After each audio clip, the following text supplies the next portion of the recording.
नमस्कार दोस्तों, हमारी जो प्रोग्रामिंग विद सी की प्रोग्रामिंग सीरीज जो चल रही है उसका आज लेक्चर नंबर 2 है। इसमें हम समझेंगे आईडी क्या होता है या फिर कौन सा आईडी हम काम में लेंगे सी प्रोग्रामिंग को इम्प्लीमेंट करने के लिए। चलिए विदाउट वेस्टिंग अ टाइम हम लोग स्टार्ट करते हैं एक बार कि हमें क्या सीखना है उसके ऊपर। देखिए, जो मैं आईडी अभी यहाँ पे काम पे ले रहा हूँ ना, वो डेव सी प्लस प्लस है। आपके लिए थोड़ा सा मैग्नीफाई कर देता हूँ, हियर इट इज़। ठीक है। मार्केट में बहुत सारे टूल अवेलेबल हैं, आप चाहें जो टूल अवेलेबल काम में ले सकते हैं।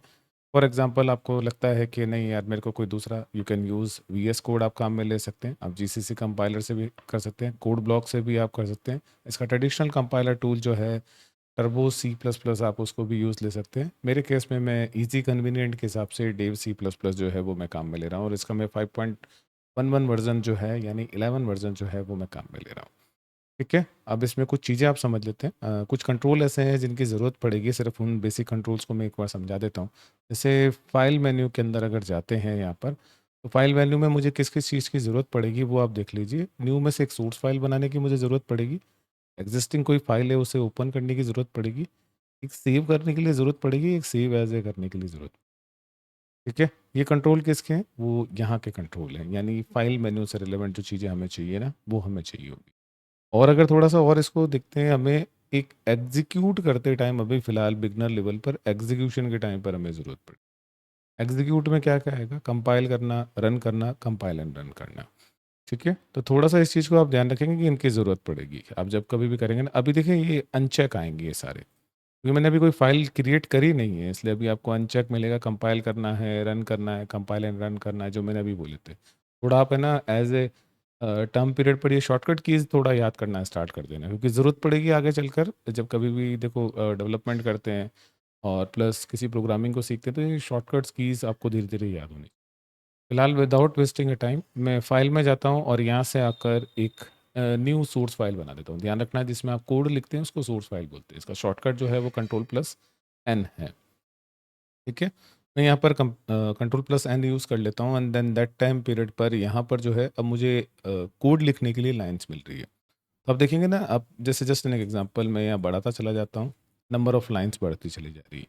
ये जो नंबर ऑफ लाइन्स आपको दिखाई दे रही है ना, ये कोड की लाइन से आपको हेल्प के लिए होगी। जब कभी भी कोई एरर दिखाई देगा ना, एरर लॉग, तो वो यहाँ से नज़र आएगा कि आपको एरर में कितना एरर आया, क्या है, कौन से नंबर लाइन में आया है, तो आप उससे फेमिलियर रहें, इसलिए यहाँ पे लाइन्स लिखी हुई आती है। ठीक है। एक चीज़ और भी साथ साथ में ध्यान रखनी है, अब जब फाइल आप बनाते हैं ना, तो बाय डिफ़ॉल्ट अनटाइटल के नाम से रहती है।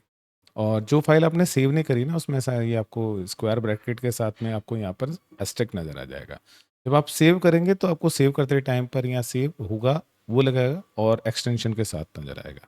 ठीक है, क्योंकि ये कंपाइलर जो टूल है ना, दोनों का है, सी और सी प्लस प्लस दोनों का है।